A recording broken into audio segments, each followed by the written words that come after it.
Hello and welcome back to everyone, Wrestling and an edition of AEW Collision Out of 10. And yeah, big show today. We've got several big matches on the card, including Dax Harwood versus Wheeler Yuta, Top Flight taking on Big Bill and Brian Keefe, and much more. But we started things off with Toni Storm, who opened Collision with a promo and immediately called out Megan Bayne. She delivered a speech filled with innuendos until she got attacked by Penelope Ford.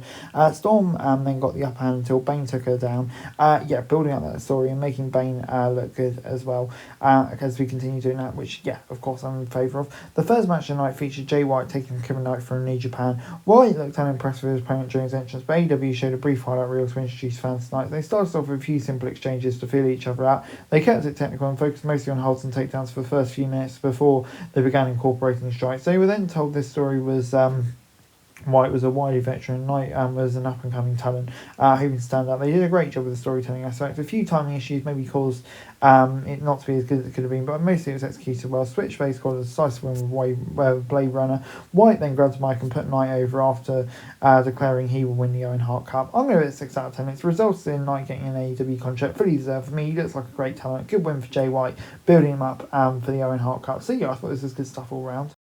Next up, Mercedes Moné was in action this week against one half of the Renegade Twins, Robin.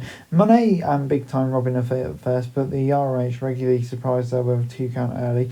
Renegade put up more of a fight than expected and gave Moné a few close calls, but the outcome was never in question. This was one of the bouts that you could bet your life savings on and feel confident you will be picking the right winner because her opponent was more of a side quest in the final boss. The match wasn't very long and almost felt unnecessary, but it was a solid few minutes of wrestling. Moné gave an interview after the match and thrashed Billy started until Athena came out to confront her. And that's exciting for him, but can't wait to see what she's going to do in AEW, especially against Moné.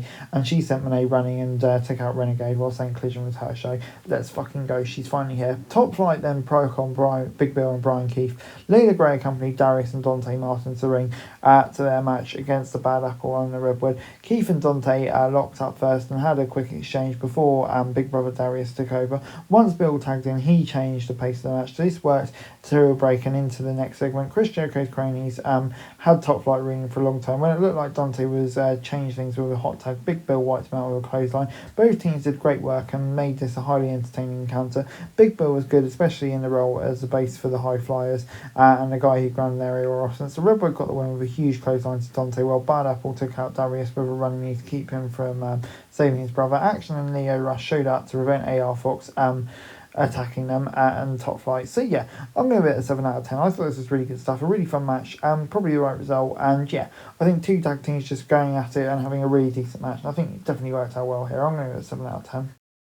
Adam Cole then came to the ring with Kyle O'Reilly and Roderick Strong by his side for a face-to-face meeting with Daniel Garcia, who had Daddy Magic by his side. Cole said Garcia should want a rematch to prove he's better than ending a draw. Garcia agreed to defend the title at Dynasty with no time limit. That's going to be a great match, can't wait for that. Before we got Harwood taking on Yuta, Cash Wheeler was at ringside, but Yuta came out alone. Harwood had the experience and side advantage, but Yuta had the speed, conditioning and quickness on his side. Both of these men pride themselves as great technicians, so this had a little bit of everything. Both men looked especially smooth with their holds and takedowns. This is a hard-hitting and fun encounter between 2 guys who are very different but have a lot in common below the surface. Yuta was able to get the win with a pinning combination. It was perfectly clean with no interference or cheating. Harwood had to be pulled away from the official by security when it looked like he would attack him. Wheeler came out and Harwood showed him to the mat. He looked like he regretted it immediately. Wheeler got in his face and then walked away with his hands up. Very intriguing segment, a great match, and an intriguing segment to follow afterwards. So very intrigued to see where it goes, all ahead of their big title match at Dynasty. So I'm going to give it an 8 out of 10. We then got Hologram against Blake Christian, who had Lee Johnson by his side.